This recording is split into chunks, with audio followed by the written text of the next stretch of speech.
ರಾಜ್ಯದಲ್ಲಿ ಕಳೆದ 1.25 ವರ್ಷದಿಂದ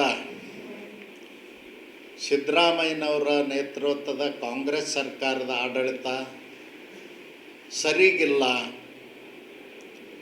ಆಡಳಿತವನ್ನು ಸರಿಯಾಗಿ ಮಾಡ್ತಾ ಇಲ್ಲ ಅನ್ನೋದಕ್ಕೆ ಮೊನ್ನೆ ರಾತ್ರಿ ತುಂಗಭದ್ರಾ ಜಲಾಶಯದ ಗೇಟ್ 19 ಏನು ಮುರಿದಿದೆ ಅದೇ ಸಾಕ್ಷಿ.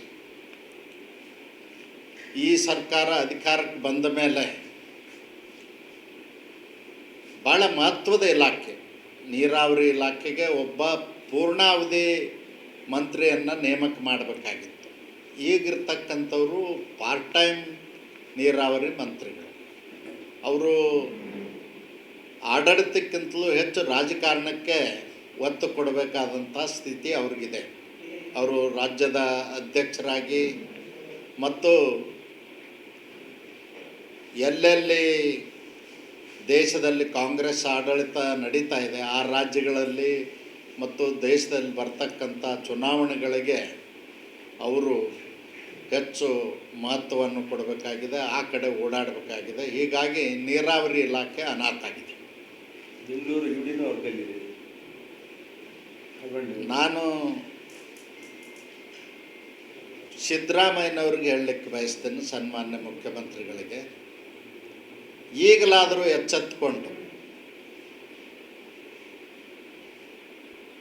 ನೀರಾವರಿ ಇಲಾಖೆಗೆ ಒಬ್ಬರ ಪೂರ್ಣಾವಧಿ ಮಂತ್ರಿಗಳನ್ನು ನೇಮಕ ಮಾಡತಕ್ಕಂಥ ವ್ಯವಸ್ಥೆಯನ್ನು ಮಾಡಿ. 3 ರಾಜ್ಯಗಳ ಸುಮಾರು 15 ಲಕ್ಷ ಎಕರೆ ನೀರಾವರಿ ಆಗ್ತಕ್ಕಂಥ ನೀರು ವ್ಯರ್ಥವಾಗಿ ಹರಿದೋಗಿ ಆಂಧ್ರ ಮತ್ತು ತೆಲಂಗಾಣದ ಪಾಲಾಗ್ತಾ ಇದೆ. ನಮ್ಮ ರೈತರು ಕಣ್ಣೀರು ಹಾಕುವಂಥ ಸ್ಥಿತಿ ಬಂದಿದೆ. ಗೇಟ್ ಮುರಿದು ಹೋಗಲಿಕ್ಕೆ ಮೂಲ ಕಾರಣ ಪುವರ್ ಮೇಂಟೆನೆನ್ಸು ಸರಿಯಾಗಿ ಮಾಡದೇ ಇರೋ ಕಾರಣಕ್ಕಾಗಿ 19ನೇ ಗೇಟು ಮುರಿದು ಹೋಗಿದೆ. ನಾನು ಸಿದ್ದರಾಮಯ್ಯನವ್ರು ಕೇಳ್ತೀನಿ, ಡ್ಯಾಮ್ ಸೇಫ್ಟಿ ಕಮಿಟಿ ಇದೆ, ಆ ಕಮಿಟಿಯವರು ವರದಿಯನ್ನು ನೋಡಿದರೆ ಮತ್ತು ನಮ್ಮ ನೀರಾವರಿ ಇಲಾಖೆ ಅಧಿಕಾರಿಗಳು 100% 33 ಗೇಟ್ಗಳನ್ನು ಪ್ರೀ ಮನ್ಸೂನ್ ಮತ್ತು ಪೋಸ್ಟ್ ಮನ್ಸೂನ್ ಮೇಂಟೆನೆನ್ಸ್ ಮಾಡಬೇಕು, ಇನ್ಸ್ಪೆಕ್ಷನ್ ಮಾಡಬೇಕು, ಸರ್ಟಿಫಿಕೇಟ್ ಕೊಡಬೇಕು, ಸರ್ಟಿಫೈ ಮಾಡಬೇಕು.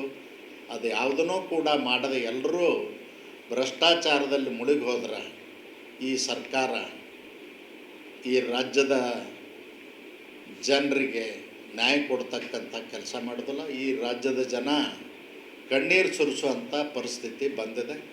ಆ ಕಣ್ಣೀರಿನ ಶಾಪ ಇವತ್ತು ಸಿದ್ದರಾಮಯ್ಯನವ್ರ ಸರ್ಕಾರಕ್ಕೆ ತಟ್ಟುತ್ತದೆ ಅಂತಕ್ಕಂಥ ಮಾತನ್ನು ಭಾಳ ಸ್ಪಷ್ಟವಾಗಿ ಹೇಳಲಿಕ್ಕೆ ಬಯಸ್ತೇನೆ. ಈ ಕಣ್ಣೀರಿನಲ್ಲೇ ಸಿದ್ದರಾಮಯ್ಯನವ್ರ ಸರ್ಕಾರ ಕೊಚ್ಕೊಂಡು ಹೋಗುವಂಥ ಕಾಲ ಬಂದಿದೆ.